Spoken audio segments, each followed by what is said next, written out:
Hey guys, it's Chili B here again. Today we're going to try and figure out what Lizcoin is. There's been a lot of talk about it on Discord and in AMAs, so I thought I would try and explain it as best I can. But before we get into that, I just want to say thanks to everyone who watched my first video and liked it and subscribed and left comments and all that sort of stuff.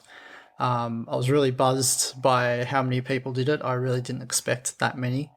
Like, it wasn't heaps, but it was way more than I thought. So I just want to thank all of you and get a second video out as soon as I could as a thank you. So anyway, today we're checking out what Lizcoin is and trying to figure it out. One really important thing to say about Lizcoin is that it's a work in progress.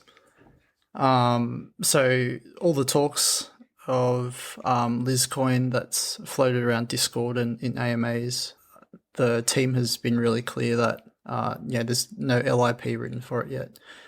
Nothing's set in stone, everything's all a bit fluid.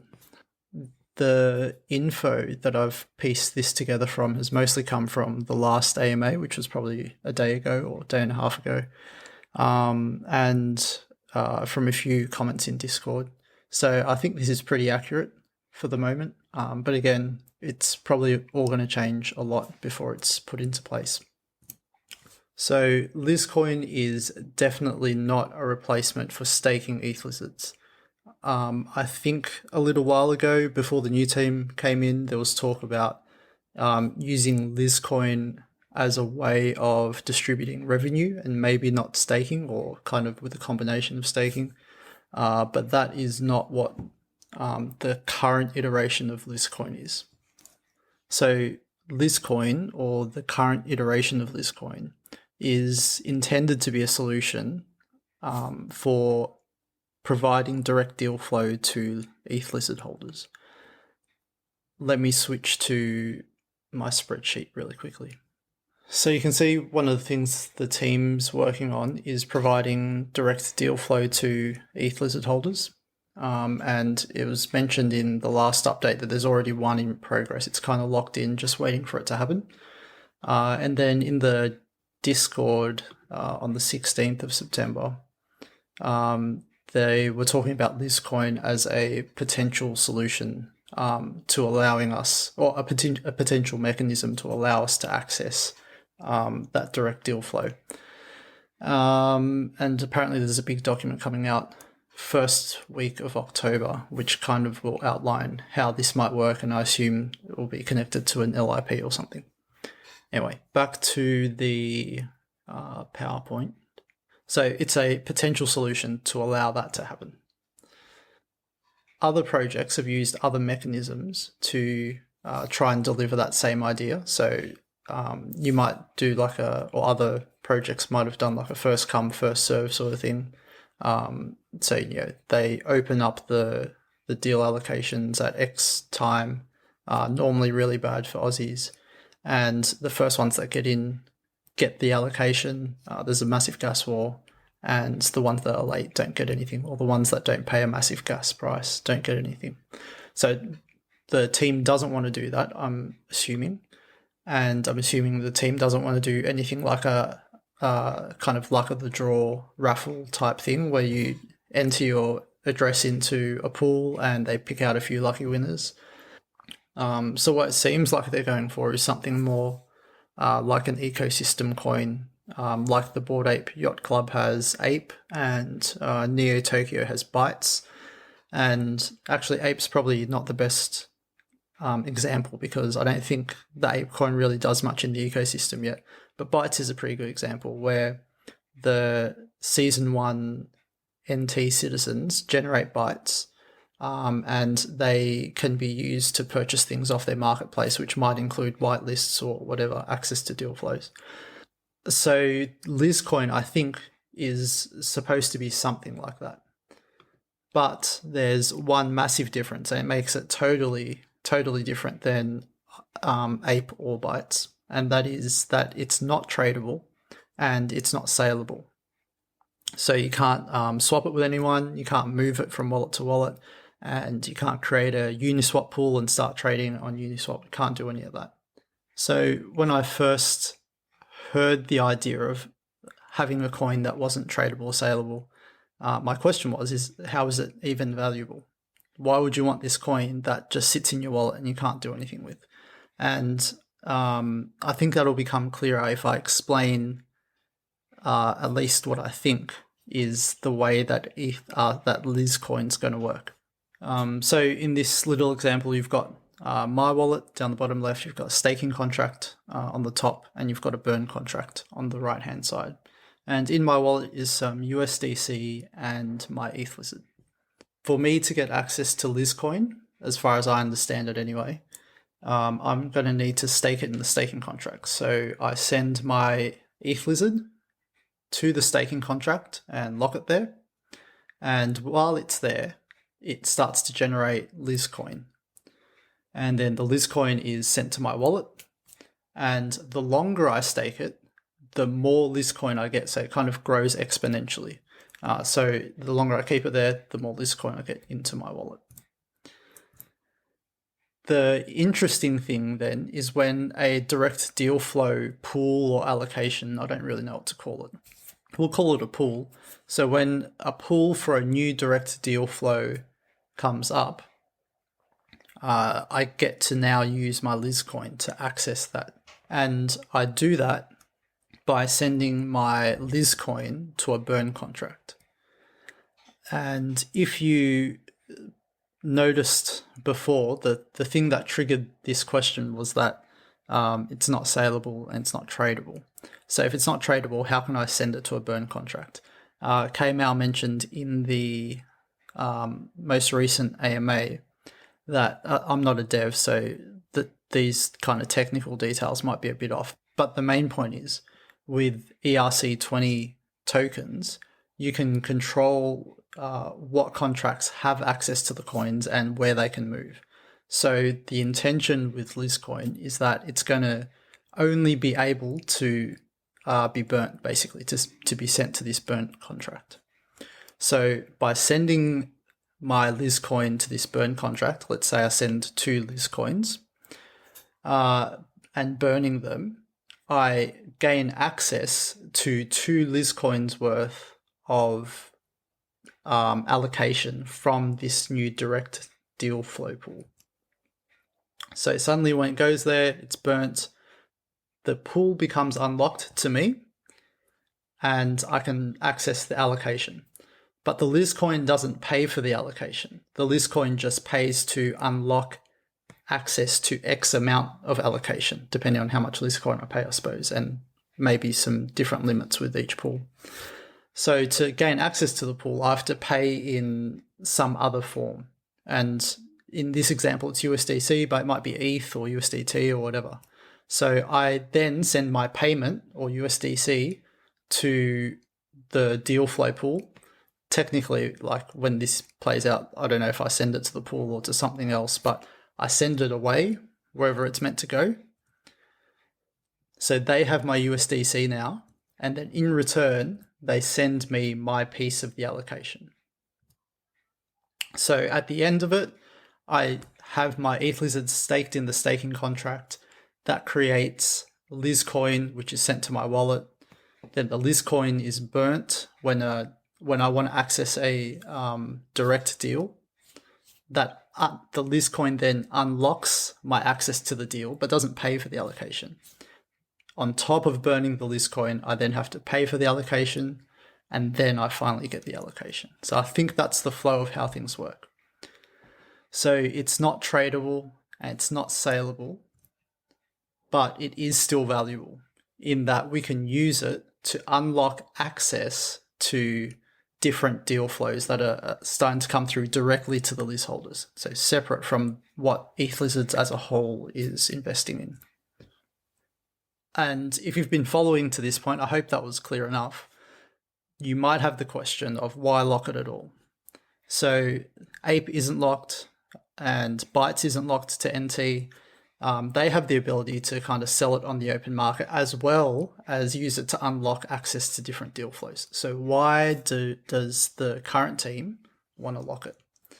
I guess it's really just a trade-off. Everything's a trade-off, right? There's probably no perfect solution out there. There's positives and negatives.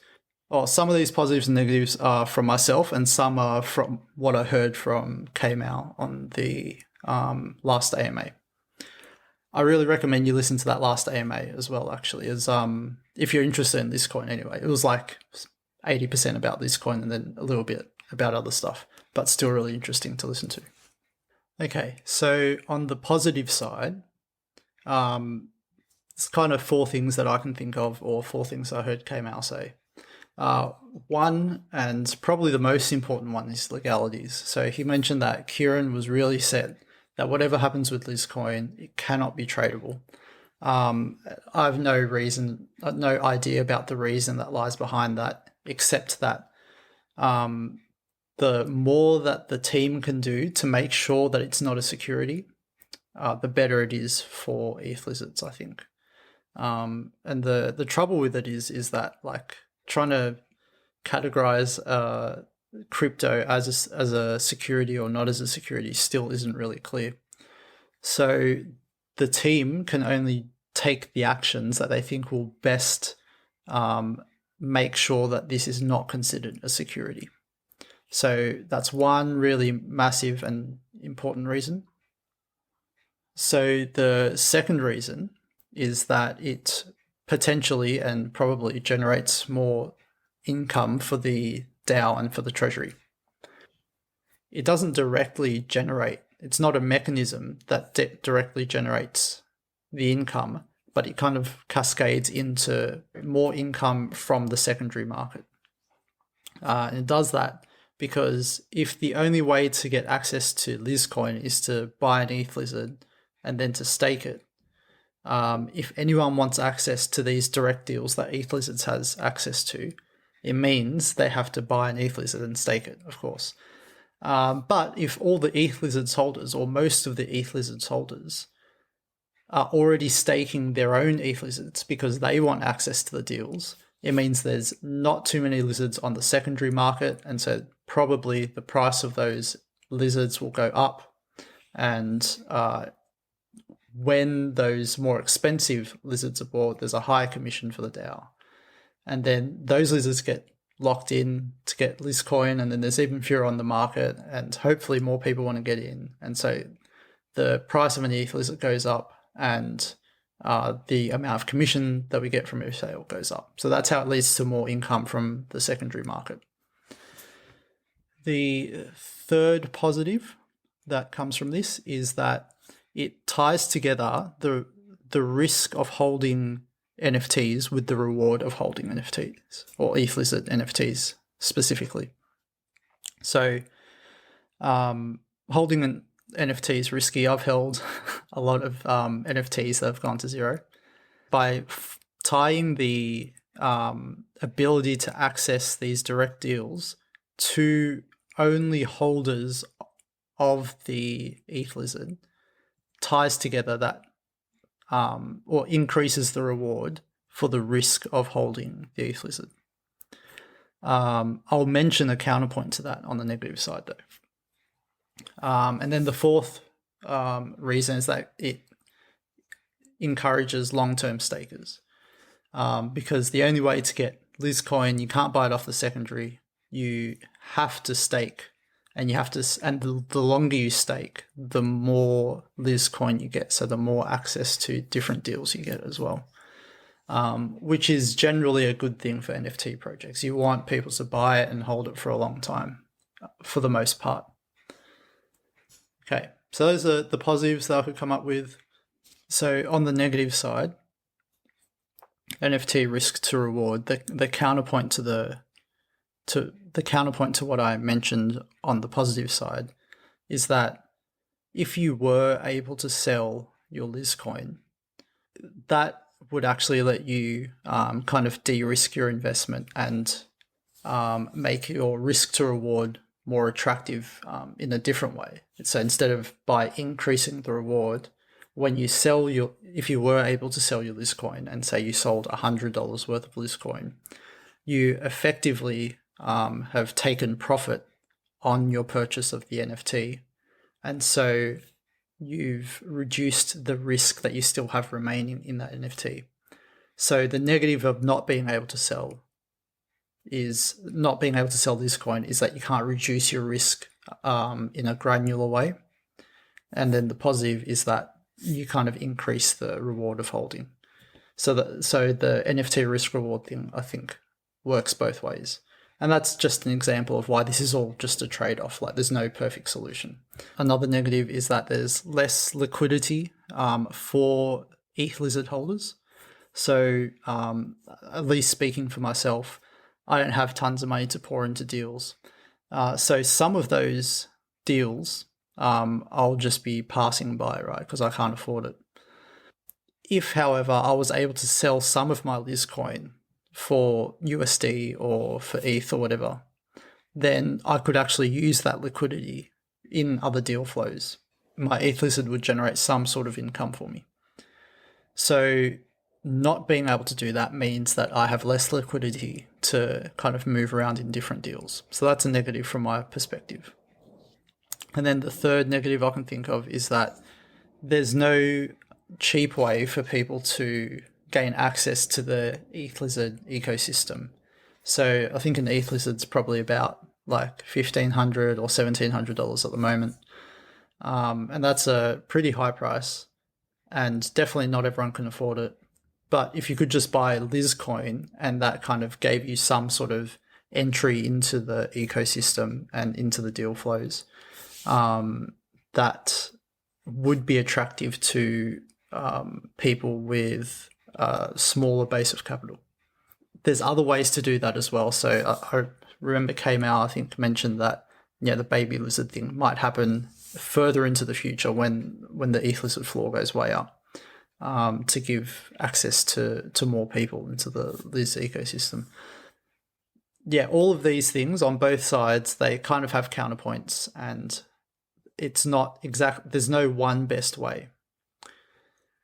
For my money, I think the positives that come from locking outweigh the negatives. And the two big things that tipped me towards that side was that the legalities are a really big sword hanging over our head. Like, we just don't know what's going to be declared a security. We don't know what consequences come from it. And so the more that we can do now to make it less likely for us to be declared a security, the better. And then the second thing is, I do think that locking the Lizcoin to Lizard holders will generate more secondary income, or more income from the secondary market. And the more runway we can build, the better it is for the DAO as well. Because in my last video, I mentioned that our current runway of like 40K doesn't look like tons. Hopefully it kind of replenishes as fast as we're using it. But the more we can do to bulk that up, the better. So for those two reasons, I reckon the positives outweigh the negatives of locking this coin to a particular holder. But I'm really keen to hear what you guys think. Let me know in the comments. Would love to hear your thoughts, or ping me on Discord. I'm in there as well. Just a reminder, this is all up in the air at the moment. Nothing is set in stone. So all of this might change before an LIP comes out and it's voted on. So this is just to help you get your heads around it, to help you start thinking about what might be best for the ecosystem, so we can all be kind of really informed voters when it comes time. So let me know what you think. I'm really interested. And if you liked this, if you found it helpful, I would really appreciate a like and subscribe and whatever else we do for YouTube. All right. Thanks, guys.